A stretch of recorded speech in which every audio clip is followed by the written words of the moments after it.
Show.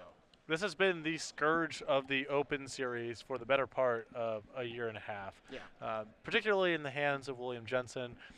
Sneak and Show has been posting tremendous results over the past, 18 months we've been covering this. But Andrew Shrout playing the arch nemesis of Sneak and Show. Shrout doesn't like losing to Sneak and Show. No. He doesn't want to do that at all. So I guess he's going to try not to because he's playing with Death and Taxes, which is the actual nemesis of Sneak and Show. Sneak and Show can win. I've seen Huey do it, but if you can choose a matchup to play against, this is I think the last one that you would select. Right. Bear in mind, no Force of Wills and not a huge clock, so the Death and Taxes deck does need to get some stuff in play to disrupt Sneak and Show. So the most explosive Sneak and Show openings are still good, but if the game grinds down to the place where the Death and Taxes player is able to set up their lock, then the Sneak and Show deck really struggles to compete. So both players are going to take at least one mulligan here. Two Chargers fans right now. You see, I believe Riley has stolen Andrew's hat. Yes. I think that's what's happened here. But Shrout has a backup Chargers hat. What kind of fan is he? That's ridiculous. Very enthusiastic. He said he's not even that big of a fan. He said his brother's more of a fan. And yet, two Chargers hats and a Chargers shirt. Probably pleased with Andy Dalton throwing the ball repeatedly into the chest of Chargers defensive backs this game. From the updates I'm getting it's an interception. via my phone. It's called interception strategy. Yeah, it's a controversial. Let's see how it works for him. Yeah, it's worked really well for him in the past, so I think he's going to try it again here. Everyone in Cincinnati are losing their proverbial minds right now, but right. Shrout and Curran certainly do look happy about what's taking place in that football game. And they're off to a nice start this particular tournament, both sitting at 3-1, even though they are taking a mulligan here. So Sneak and Show, for those of you not that familiar with Legacy, the point of this is to either get Sneak Attack into play or Show and Tell, using it to cheat in either Gristlebrand or Emerald Pool. And the rest of the Sneak Attack. Yep, and then the rest of the deck from there is basically just set up, as you see Riley take another mulligan. Now, Mulligan 5 a lot of times would be frustrating and annoying, and no one enjoys Mulligan 5. But if there's one deck that can kind of undo a Mulligan 5 pretty quickly, it's this one. It can Mulligan 5 and still put a gigantic monster in play on turn 1. Yeah, between Lotus Petal and the 2-mana land, City of Traders and Ancient Tomb, and the namesake card, Show and Tell, you can get some really powerful 5-card hands. It's really... obviously it's not ideal, but it's not the end of the world to have that happen. So we'll see if Riley can overcome this Mulligan 5 as he's going to peel 5 off the top, see if he's happy. Doesn't look thrilled, but he is going to keep, and we are going to be underway momentarily here as Shrout is going to start off with, see if it's a Caracas, see if it's a Plains. It is a Plains, and passing of the turn back. No Mother of Runes, no Aether Vial to get things started. And keep in mind, no Force of Will, again, in Shroud's deck, so he's sort of crossing his fingers for these first 2 turns, although Thalia is going to put a crimp into Riley's plans here. Well, Riley decides, I don't think so. Force of Will, removing Brainstorm is going to take care of Thalia, so you can actually cast his spells. There's a Polluted Delta and going to pass the turn back here. Now, of course, with Death and Taxes, the goal is to really just make things difficult for the opponent. I know that's not the most scientific description, but that's actually just what the deck tries to do. It's like kind of just trying to annoy you to death. It tries to play a board presence game against other creature decks where you have Stoneforge Mystic plus equipment, you have Mother of Runes, Swords of Plowshares, and sort of annoying or tricksy creatures. And then against the unfair decks, it tries to use creatures like Thalia, like Phyrexian Revoker, to disrupt the combo deck while still applying pressure. Now, Curran might run into a bit of an issue here as he actually just drew a Gristlebrand, and now he's going to sacrifice these fetch lands, and I think Mr. Shrout's going to have a response because he has an Aven Mind Center in his hand. So in response to that, now Curran's going to be able to sacrifice the other 2 in response to the Aven Mind Center. So it'll be the 3rd search that Aven Mind Center is going to have to try to find. Aven Mind Center is going to make it so that Riley has to find a land off of the top 4 cards. Although if he does have both a Show and Tell and a Gristlebrand in his hand, so if he's able to find one of his lands off of this search, then he can put Gristlebrand into play this turn. It's party time. Yeah, we're hanging out. Yeah. That's what will be happening. You see Riley's going to search through this deck, looking for basics so he doesn't get kind of wrecked by Wasteland here, which I think is smart. You take a look at his deck list and how many basics he does have. Oftentimes we see either 2 islands, 1 mountain, or 3 islands. It looks like we have the 3-island approach here. No option to get a mountain, so His fetch lands don't allow it, and there isn't even one in his deck to begin with. It was So an easy breezy. now we're going to resolve this auto search, and 2, 3, we'll spell. and ooh. Sorry. That's 2 show and tells, a Lotus Petal, and an Emrakul. So bottoms up. Time to shuffle those away. He needs to peel a land. It needs to be a land that likely does not. It needs to be not a fetch land. Even a Lotus Petal is a little slow because it'll cost 1 more. Shrout's going to draw planes for the turn. And again, Curran is just kind of being annoyed to death with a Thalia and even Mind Sensor. You think of Legacy, you think of how powerful some of the cards are in the format. Gristlebrand, Emrakul, Show and Tell, just the cards in Riley's deck alone. Going up against Thalia and even Mind Sensor. Yeah, the Death and Taxes is the best convergence of nonsense that the format really has to offer. Yeah. It's a bunch of utility creatures. Doesn't really make a lot of sense on paper, but all of them are pinpointed towards the real predators of the format. For all of the disruption here, Riley is a mana away from either winning the game or functionally winning the game the next turn. Yeah, we're also on a mulligan of 5, too. Yeah. That's the other thing. 2 Stoneforge mixers are going to come into play, so we'll see if Shrout's going to search or anything. He has Sword of Fire and Ice in his hand, so I imagine he's going to go get Batterskull. Equipment check. He also has Umezawa's Jite in his main deck. When we do get to the sideboard, we'll see if he has any more hiding out in there, but he can basically, draw 2 cards here in the form of, draw 2 cards in the form of Batterskull and Umezawa's Jite. Riley unable to find a mana source, and now he's really under the gun. And without drawing a mana source here, it looks like he might have a lethal attack, right? We have an attack for 2, 4, 5. Sword makes it 6, 7, and then the sword trigger makes it 8, 9. So he might. Looks like Shrout's 1 point short right now. Draw a card as a source of Plowshares. Is that a plow? I thought that looked like a Phyrexian Revoker. If it is a Revoker, I do apologize.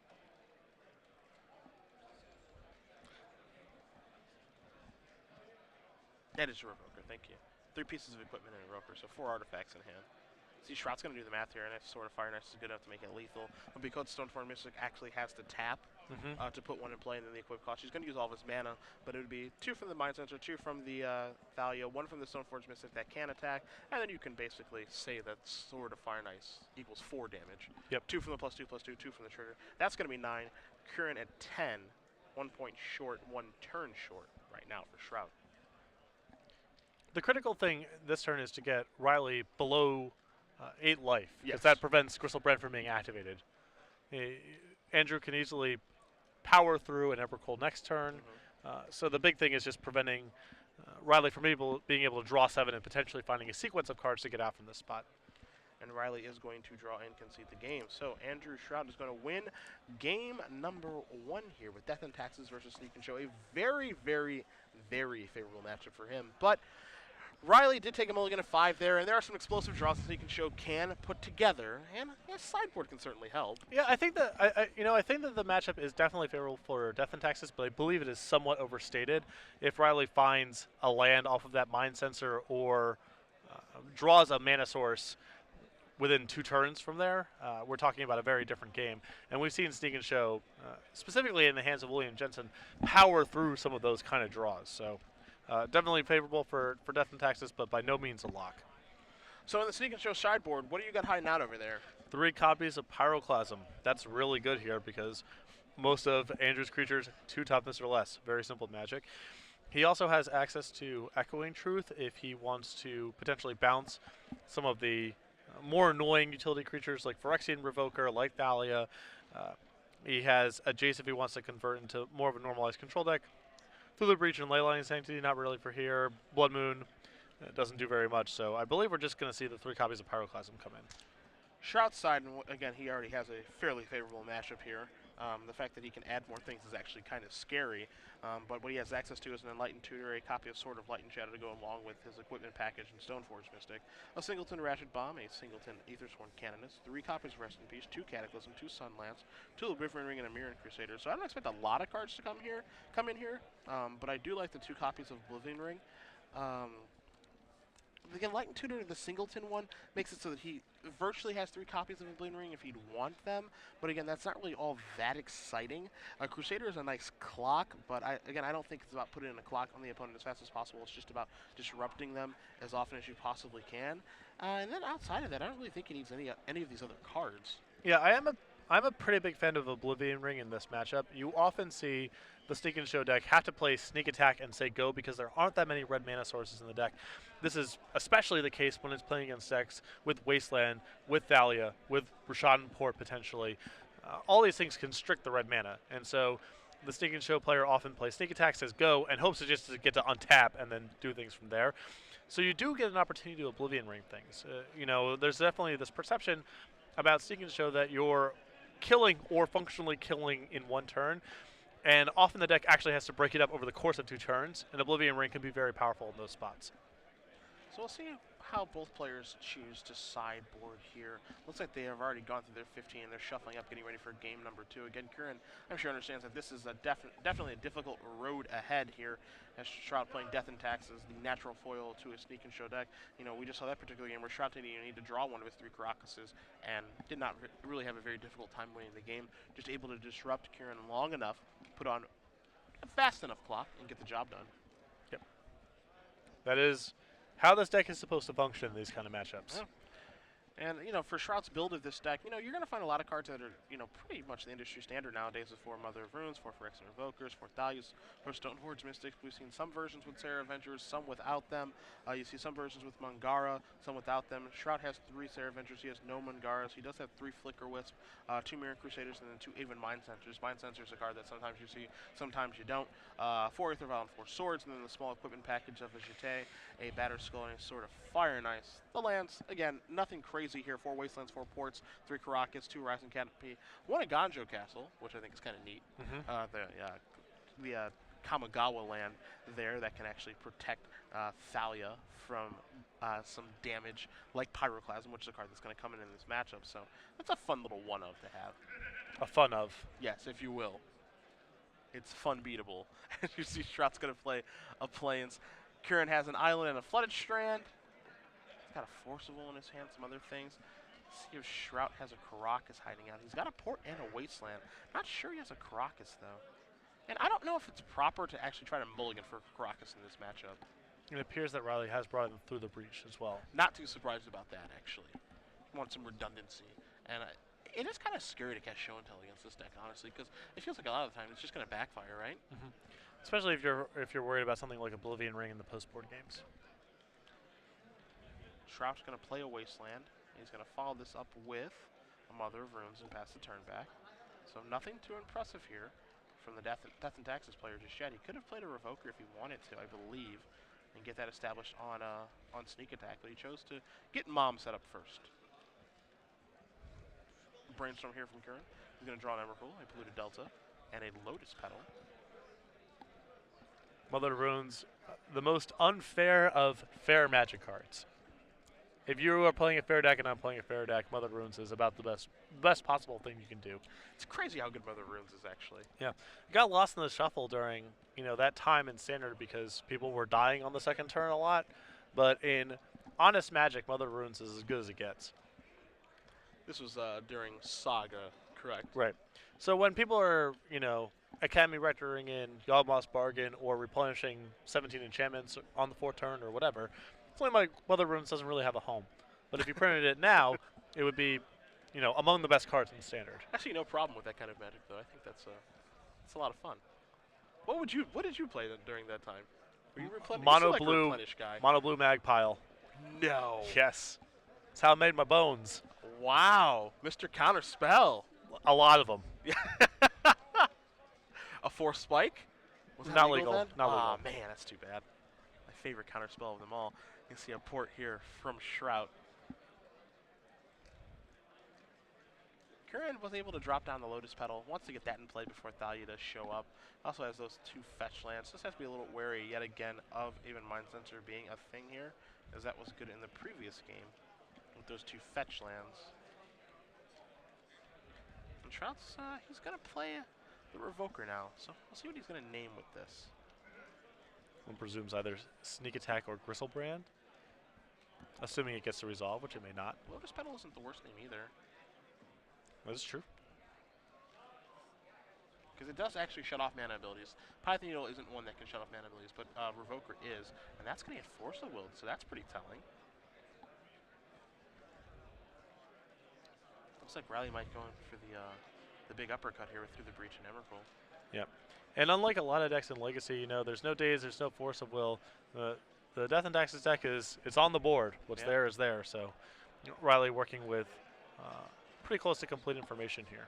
Riley going to sacrifice in his upkeep. Make sure he draws a different card after putting cards back with Brainstorm, but also wants to make sure he gets the basics so land does not get wastelanded. Yeah. But not that many people know about my Dark and Sordid past as a mono-blue counterspell player, but that's how I made my bones back in the day. I can't imagine you casting a Thieving Magpie. Oh, it was so sweet. How did you draw cards besides Magpie? Do you have like 8K? Yeah, sure. Sometimes like Brainstorm, depending on metagame. Okay. Ugh, you disgust me. I can't believe it. Sneak attack here being placed on the stack.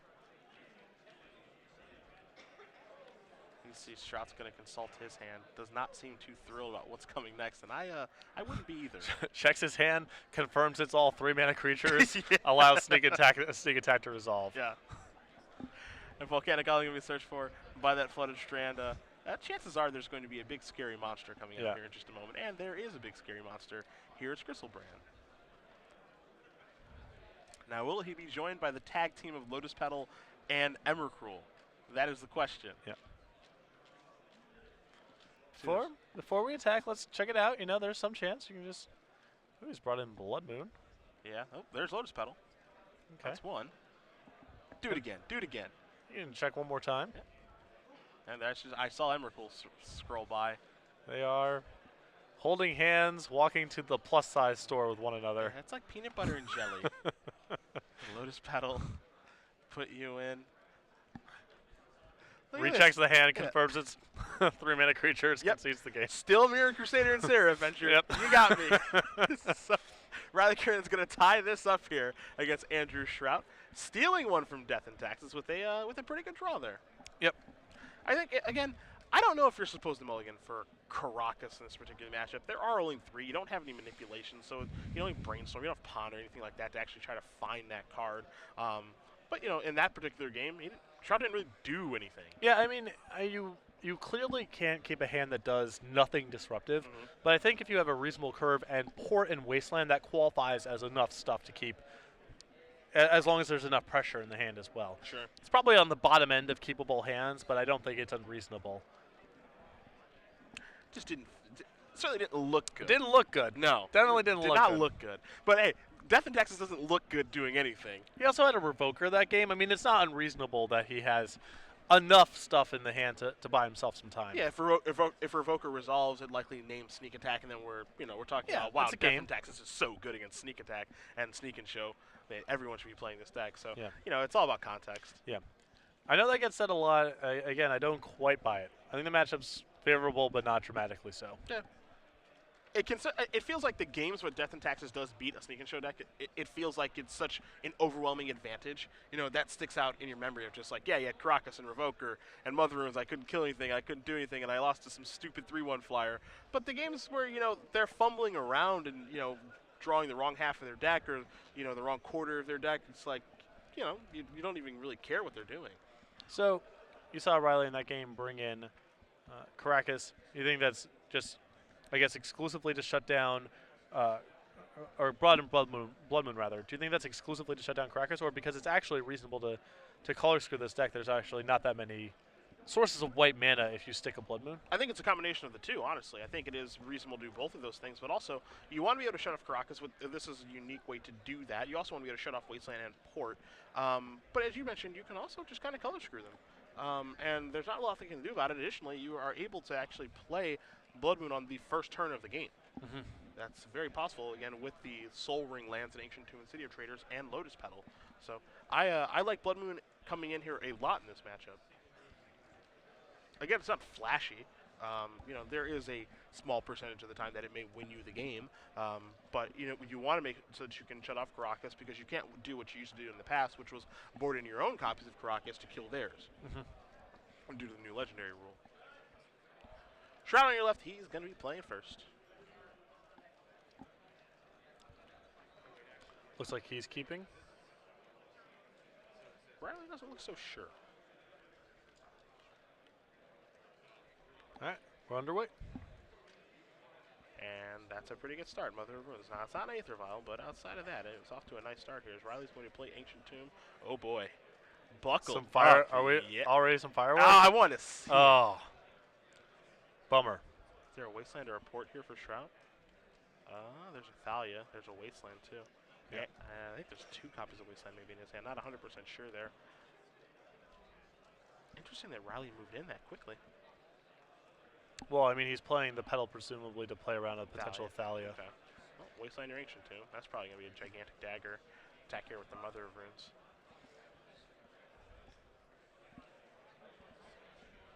Pass it back as Riley's going to draw his card. Draws a Gristlebrand. There's another. Okay, back up Ancient Tomb. I believe Riley's holding onto the Gitaxian Probe as the only blue card in his hand he has to pitch the Forcible. Now, Shrout does have another copy of Wasteland in his hand. I did identify that correctly. And I think we're in a situation here where nothing changed. You know, I think you just do it again. Right. It's not like this deck has a bunch of lands. So, yeah, Wasteland D again. And get in for 1. It's not the fastest clock because Blood Moon's going to come off the top here, but it's good enough. And now Riley has to pass back with just a Lotus Petal in play. So Shrout's going to draw a card. He draws a Stoneforge Mystic. Going to play the Plains. See which 2-mana threat he wants to get on the table. It's a Thalia. Force of Will says no. Removing that Gitaxian Probe that you did mention. Attack for 1. Put Curran down to 16. Looks like Riley kept a hand that was... Oh, I guess... Never mind. He was lucky 1 mana. There's a sneak attack in his hand. Now he's going to go down to 15, maybe, in a moment. By sacrificing the Misty Rainforest. And he's not going to. Draw a card. Enlighten Tutor the card off the top there for Shrout. I thought he would bring that one in just so he can search for O-Ring. So that it basically shuts off Show and Tell. But again, I think that in this particular matchup, having Show and Tell in your deck just seems like so poor because it's just going to backfire so often. There's a lot of really bad things that can happen, that's for sure.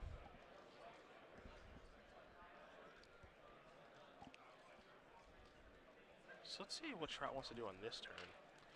I think he wants to play another copy of Thalia. And if that's the case, he needs to Enlighten Tutor right now. Yeah. So Enlighten Tutor is going to resolve. Let's see what he's going to search for here. I'm going to test your memory, okay? This isn't really a test of your memory, but more of your opinion, I suppose. What's the best Enlighten Tutor deck? Of all time? Yeah. Like, was there an Enlighten Tutor combo deck that was just insane? I think I would go with Bob Maher's Oath of Druids deck that he won PT Chicago with. Okay.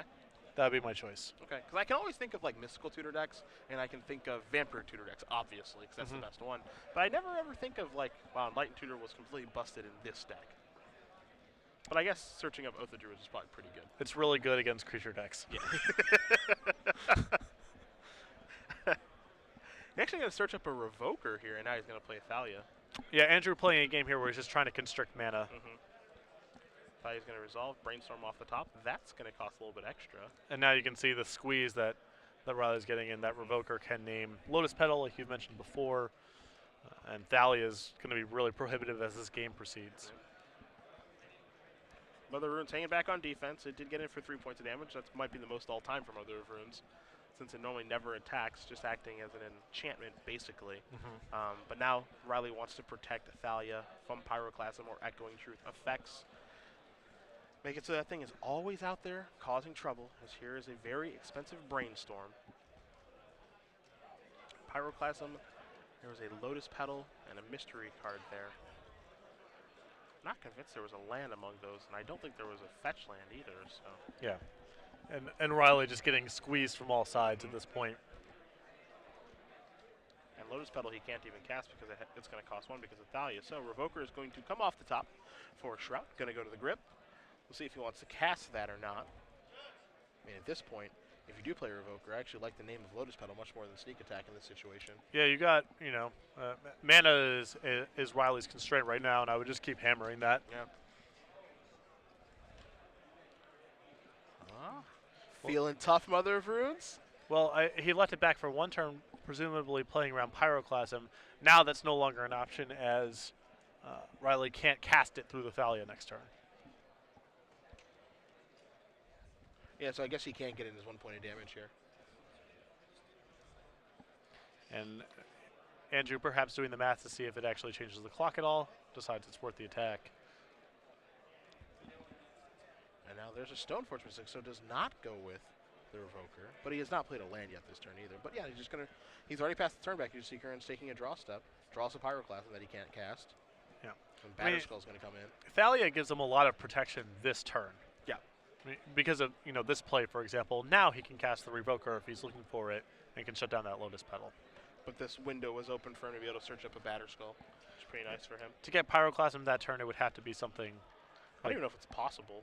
Does 2 mana land, tap 2, play Petal, 1 mana floating, tap island, Petal, mana floating, Pyroclasm. Sure. Has it, and in that in that world you still have your Revoker left over. Yeah. Yeah, it's not like it's a game-winning Pyroclasm. Yeah. It's good. It'll certainly do something positive, but It's just very unlikely also that all that breaks. that string of cards is in his hand. Yeah.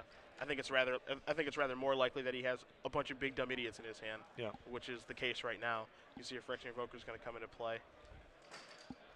Yeah, it's likely going to be naming Lotus Petal. We'll get confirmation for that. You see an attack here for 2, 3, and 4. Lotus Petal is locked down. Curran quickly draws, passes the turn back as Shrout's going to draw his card. Can keep getting on the offensive here. And again, it's not pretty how this deck wins. This deck fights dirty in the mud. Yeah. This is sock full of pennies beat down right here.